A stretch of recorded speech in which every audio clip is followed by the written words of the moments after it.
There is something very funny about this movie, and it's not even in the movie. Before this movie starts, there is like 7 production company intros. I was like sitting there like, okay, okay. Oh wow, another one? Another one? Okay, this is a joke. How many more? Another one? I mean, there is at least 6 production logos for this movie actually gets started. I was sitting there saying, what the hell is going on?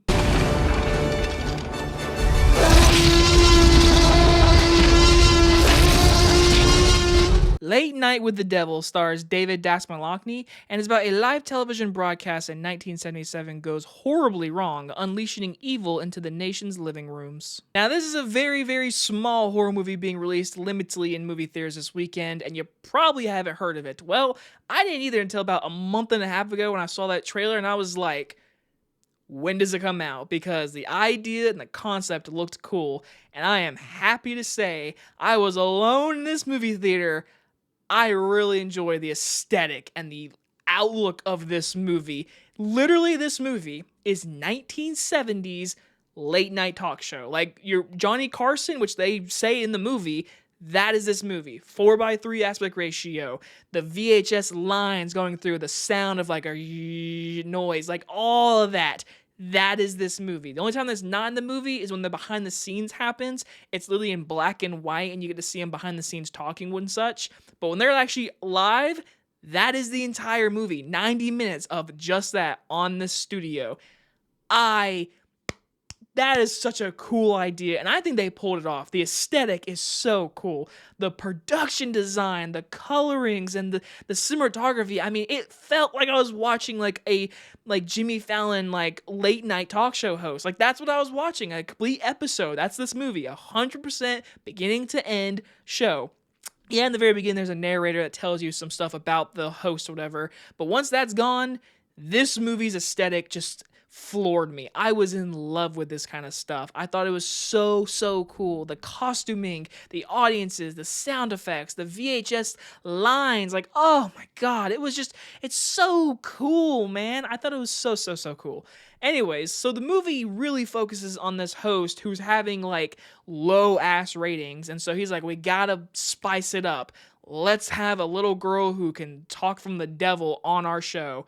And things go a little wrong. I don't really want to spoil it because I will say the trailer does show a little bit of that scene, and that doesn't happen until like 30 or 40 minutes into the movie, and that's the high point. There are other things that happen about the show that are creepy and very unsettling, and the movie does a great job at like giving the vibe of like something is coming, because the narrator says in the beginning like, this was shown on Halloween night and we have retrieved the footage. Here is the footage. And the whole show is Halloween vibe, and you know something's coming. And it has that vibe of like, there is something evil in this studio, and there's other plot points from our main host that can rely on to the devil scene, and then you're waiting and waiting, and when it gets to our ending, we'll get to it. But the acting all around is also very, very good. I hate saying his name. I say his last name wrong, but David, he's been in a ton of things. He was in the Suicide Squad as Polka Dot Man. He was in the Dark Knight movies.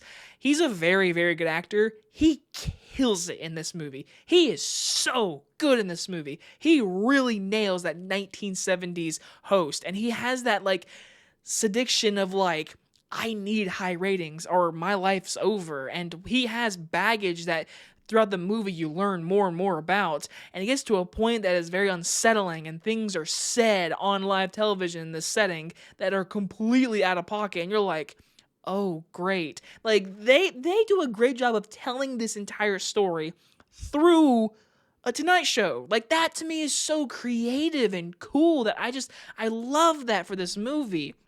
Now when it gets to our negatives, it's a small budget movie, I will admit, and the CGI is very noticeable. I won't say it's like the worst CGI you've ever seen. Like, I wouldn't. Like, when they actually use makeup effects, it's really cool. There's some gory stuff in this movie. You're like, oh, and that's makeup. Like, that's big thumbs up. But when there's CGI, it's just very noticeable. And I don't know, as a person that's very much make indie short films, whatever, like, I can relate. You work with you can work with. But that also comes to one thing where I saw it on Twitter before I saw the movie. Apparently they did use AI generated things to use for like the commercial breaks. The thing you see on screen, apparently it wasn't art made from human. It was AI generated. I can say this as a person that's done short films for very, very, very low budget stuff. You work what you can work with, but this movie, I feel like you could have gotten someone and not used a robot. That's all I'll say about that. Then, now let's talk about this ending. Without spoiling it, this ending is intriguing. I don't think it's bad. I just think it's something that they explore in a very rushed time. They give you so much development on certain things about characters and stuff that's happening offset that could maybe relate to our ending. But when it gets to our ending and things come together and characters are conversating, I just feel like there was a little much going on when there was a focal point that could have been the creepy part. If you see the movie, you'll know what I'm talking about. It has something to do with hallucination. That stuff was very intriguing, but it was very brought in late to the game of the movie that, like, you're like, okay, so this is that. So this is that. And the movie's over, you're like, so that was that. I can't really say anything about spoiling it, but the ending is intriguing.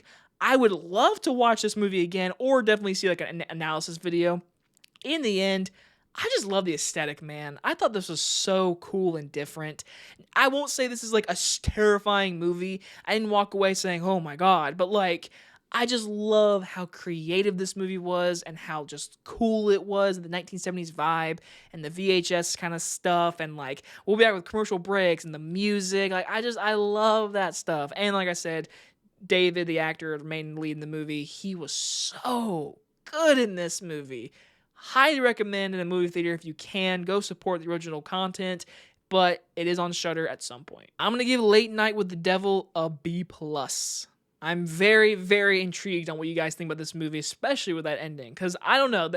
I could see someone really not liking this movie because of the ending, but I like the risk. I like the idea. I just think it was a little bit rushed of what they were trying to say or what they were going to do with a character. I don't know. No spoilers, obviously. Go see it, though. Very cool. Very, very cool. Oh, God. Huge. Good job, directors and cinematographer. Oh, and the production design and the costume. Oh, just so good. So cool. I loved it. Anyway, guys enjoyed this movie review. I'll see you guys in the next one. Bye, everybody.